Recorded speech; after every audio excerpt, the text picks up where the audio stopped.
All right, good afternoon, NADA. Welcome back to day two. We're, we're happy to see so many dealers back, and we hope you're doing well.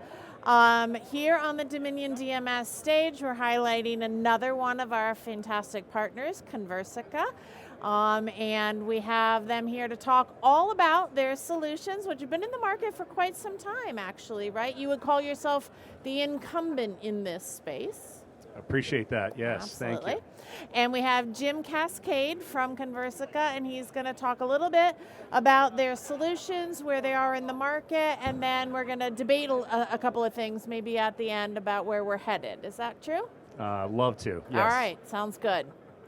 All right, so for everybody out there, I think artificial intelligence, it's going to take over the world. I saw that on your slide, and I've seen it on quite a few slides over the last 2 days, as well as on quite a few booths. So you're going to explain why your AI is different than any other AI. Is that? I think that's we have to, right? I think you have to, yeah. Otherwise, it's just another tag word. It's just another war. So Conversica, we started in 2007, and our first product in sales for the automotive industry was launched in 2009. Okay. So we've been at this for quite some time, and we've deployed in almost 20,000 different dealerships over our history. And I think the brand name for Conversica, hopefully for some out there, is known. And for those that don't know, we provide AI that helps the dealership both sell in the front office and also service in the back office. And we also have experience providing F&I skills as well that we'll talk about here shortly. I think in terms of the business and what it's doing relative to others and peers in the space, I think time does give us a little bit of advantage for sure. We're also very deep into the technology that you're hearing a lot about in terms of large language models and ChatGPT and all of this. And I think it's exciting, but it's also very immature. And I think for a lot of large groups or even individual rooftops that care about their brands, which I'm sure they do, they'd like the AIs that represent them to be accurate, right? And if you get a question from your prospect customer and 1 out of 2 times it's accurate, I don't think that fits well. So we're all excited in the industry, and I think for Conversica, we're actually prepared. We're working with the largest groups. We're in the top 50 groups in the U.S., and we're also experienced outside of automotive as well. We have customers with large banks and insurers and healthcare providers. So we feel like we're in a good position to make our peers who want to do this really compete for the business, because we do have a focus on making sure that we're kind of enterprise class and ready for those larger brands. Excellent. Well, great. Well, let's see a little bit about what you have brought here to us. I know you're in both sales and service, and I think some of these slides explain that a little bit. We are. I think the one thing I do like to open with is AI is not going to take over the world, and it's not going to be Skynet and replace humans. Our purpose is really to augment. So that means we can augment the BDC, we can augment the sales staff in the dealership, and of course the service staff. So it's kind of a combination of your people and the AI itself. And where we find applicable use cases for AI to automate is really from the start of anybody's journey. They may come to your website and look at your inventory and see what you have and want to engage with you with specific questions, all the way to the point where you're an existing customer and you're serviced by the dealership, where your staff doesn't have the capacity to be there at the very second someone's at the website, maybe at 11 p.m., the dealership's closed down, and someone's inquiring. Okay. And if you don't respond, well, they're going to go to the next dealership down the road, and whoever responds first gets them to come into the dealership first, right? That's right. So you want to be available, and that's where AI really does make a difference, right? Whether it's off hours or on hours, you've got somebody working for you tirelessly and at any volume. But the use cases that we find that are most significant, obviously, is in selling new cars and used cars. managing trade-ins, and all sorts of activities that your staff is doing today. And I think in this case, we're just trying to make sure that when your staff's engaged, they're engaged with the buyer when the buyer is ready, right? And the AI does all the qualification to make sure that that buyer is ready to talk to your staff. So we're really trying to save your staff time. And when they're speaking to folks that are served up by your digital assistant, you just know that that person's ready to walk away or drive away with the car.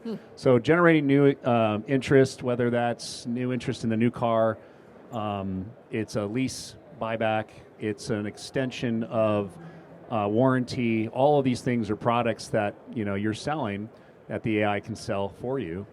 And we find that someone might come in to the showroom and then leave. Well, you want follow-up. And you want follow-up to not just be timely, but also persistent. Right. The AI does that, for your staff as well. So you don't have to be thinking about, well, did I follow up an hour after they left, or the end of the day, or the next day? The timing of all that is, built into your AI, your assistant salesperson, your digital salesperson, who's basically working for your team. So you have to think about it as like, well, we can all use an administrative assistant, someone who's helping us, right? So why not give every one of your sales team, every one of your BDRs, an assistant, that's basically doing the work that you can get on brand, on message, on time, and persistent. So a lot of this is basically taking the things that you're repeating every day and automating it. So that's the sales side. Okay. And when we think about this for service, it's the same thing, right? So it's the first service, it's the pit stop, it's all these things where that your customers aren't always available when you're trying to reach out to them. So why not, again, allow that to be completely automated. And when I say automated, I don't mean just an email template or an SMS template and a workflow. I'm talking about a dynamic conversation that basically changes based on what your customers are saying. Okay. And so we're talking about assistants, whether on the sales or service side, that can actually be very human-like. And as you can see here, lots of different types of activities, whether you're onboarding new customers after they bought the car and they have questions about features and functions, to finding out if their children are going to buy a car next after they did, and maybe get a referral. So there's a lot of things you can do, post-acquisition. So how does it work? Well, the second someone inquires about a car on your website and fills out a form, gives you their name and email or phone number, and the AI reaches out instantly. So it may actually send an email, and maybe you get a response. Maybe you don't. Maybe it takes a day or two. And so the assistant will keep trying to engage. But when there is a response, maybe you ask them, well, is an email or SMS, the right form of communication? And they say, no, I'd like to keep this conversation going via text. So you can switch between your communication flows. You can also switch between languages. So maybe your client was speaking English when they were in and shopping, and when they left, they started speaking their native language, which is Spanish. Okay. Well, the AI will switch to Spanish and start talking Spanish with you. So basically in your language and on your device, there's persistent follow-up. And in this case, this is an example of a conversation over text. And of course, all the protocols of you can opt out. I don't want to talk to you via SMS anymore. Each time there's an engagement with a prospect or existing customer, that's going into your CRM or DMS. Sure. And so that information then gets fed back into your systems of record, so you can refer back to it. And of course, there's also engagement with your sales rep or your service reps. So you're not just storing information about the exchanges, but you're leveraging it to take action, right? Okay. And so that's the basics. Yeah. I think when we say AI, what we're really saying is a very human-like conversation between you, the dealer, and this digital employee in any and all customer prospects and existing customers. So you were also telling me before we started that you're not just in automotive, you're in some other industries as well, and you've learned some things through the implementation of this tool in those industries that you can bring back to the automotive industry. So give me an example of something you have learned that you're now trying to get dealers to adopt. Yeah, so that's a great question, I think, and I'll look at it from two different perspectives. The individual dealer has certain requirements to service their business. The large groups, certain requirements. Right. The large groups tend to be much more aggressive in terms of their must-haves. And Okay. things would be like, well, if we have 100 dealerships under our umbrella, we worry a lot more about data privacy, data regulations, things like SOC 2, Type 2 certifications. And so there's a stronger view around, well, how are you protecting and managing my customer data? Mm-hmm. So that's one area that I think we find across verticals, but more aggressively outside of large groups. We're talking about banks, healthcare providers, insurers, where you're highly regulated.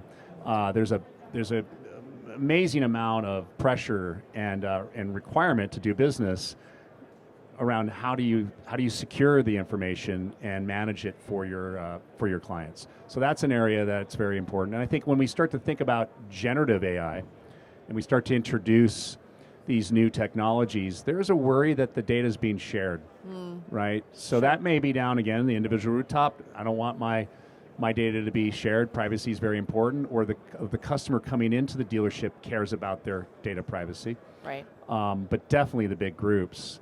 And I think that's where we have to worry a lot about how do we deploy these new large language model technologies. We have focused on servicing the most highly regulated. Yeah. And so in the automotive, the largest groups. And our focus on those types of clients has basically forced us to do things where there's zero hallucinations, there's zero inaccuracy. We use our automotive dealers' domain data specifically for our models, so they get essentially a model built for them. And when the AI responds, it responds with only the dealer data. So Right. It's going to get it right. It's going to get the questions and answers right. Mm-hmm. And so you're not going to get in a situation where it's going to say something inaccurate. Mm-hmm. And then there's also saying things that are inappropriate. Mm-hmm. And so there's a lot of work you have to do to filter the questions. You can't ask sensitive questions of the AI because it just won't answer. It'll say that's an inappropriate question to ask. And you can't answer where it's a little bit in the gray area. Right. And so we just filter on the input and the output.